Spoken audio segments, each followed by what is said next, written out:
Bonjour à tous et bienvenue sur cette capsule vidéo. Si vous êtes venu sur cette capsule, c'est que vous vous intéressez à comment accompagner de jeunes migrants dans l'alphabétisation. Cela peut paraître très simple quand on est français, qu'on est allé à l'école, on se dit qu'on va facilement arriver à apprendre le français, à enseigner le français à quelqu'un puisque c'est notre langue maternelle, on le maîtrise, on le lit, on l'écrit. Mais si c'était pas un petit peu plus compliqué que cela? Avant d'approfondir, je vais me présenter un petit peu.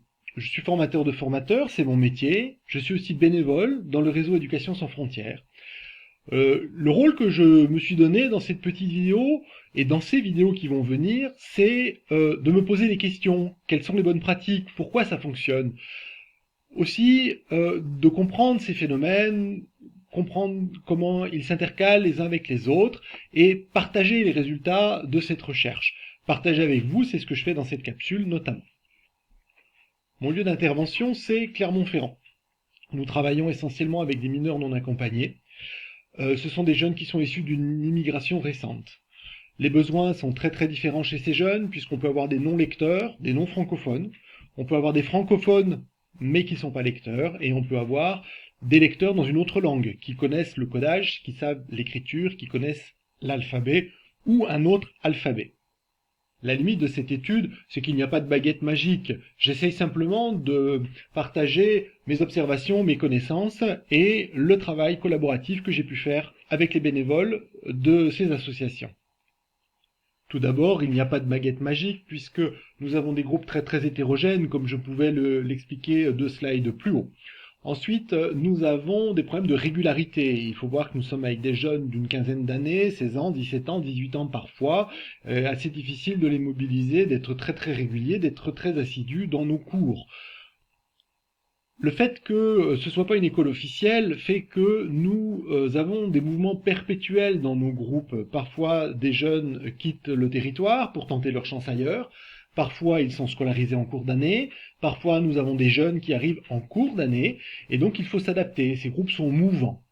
Ensuite, nous avons un frein qui est les problèmes, je dirais, psychologiques, d'estime de soi de ces jeunes qui pensent qu'ils n'y arriveront pas, ils sont loin de leur famille, ils ont parfois été victimes de traumatismes dans leur voyage et sont victimes de stress post-traumatique. Cela entraîne chez eux des problèmes de disponibilité cognitive, une difficulté à se concentrer, une difficulté à se projeter, ce qui est très important quand on est dans un apprentissage qui va durer plusieurs mois. Enfin, comparé à nos jeunes français, ils ne mangent pas à la cantine, ils ne dorment pas chez leurs parents le soir, et ça crée de l'insécurité et un manque de disponibilité pour pouvoir apprendre. Je disais pas de baguette magique. Le but de ce travail, c'est de partager avec vous. C'est pas une prescription. Si vous avez d'autres approches, il ne faut pas hésiter à les utiliser. Mais vérifiez quand même. Ensuite, utilisez vos méthodes. Ça veut dire que vous serez plus convaincant et vous serez plus persuasif et vous serez plus efficace si vous faites des choses que vous aimez, si vous travaillez les thèmes que vous aimez. Ne vous forcez pas à utiliser, à travailler les thèmes qui vous intéressent pas du tout ou pour lesquels vous n'êtes pas à l'aise. Nous avons la chance souvent dans nos associations d'avoir des profils de bénévoles très très différents et qui peuvent parler de choses très très différentes. Partager entre bénévoles me paraît une chose essentielle. Pourquoi? Parce que, admettons que vous ne soyez pas là toutes les semaines, que votre élève ne soit pas là toutes les semaines, vous allez approcher une notion avec cet élève qu'il ne va pas revoir pendant 1 semaine, 2 semaines, voire plus. Or, pour pouvoir intégrer une nouvelle notion, il est nécessaire de la répéter, de rabâcher. Ce n'est pas quelque chose de négatif dans l'apprentissage. Donc n'hésitez pas à avoir un objectif commun et discutez bien avec les autres bénévoles. Ensuite, le travail que je vous propose ici est un contexte de MNA. J'ai essentiellement travaillé sur des jeunes qui étaient analphabètes dans cette étude, mais nous devons nous adapter à d'autres publics, à d'autres besoins, et ça c'est à vous de le faire. Voilà, cette première vidéo s'arrête là. Vous avez compris qu'elle était destinée à introduire les prochaines vidéos.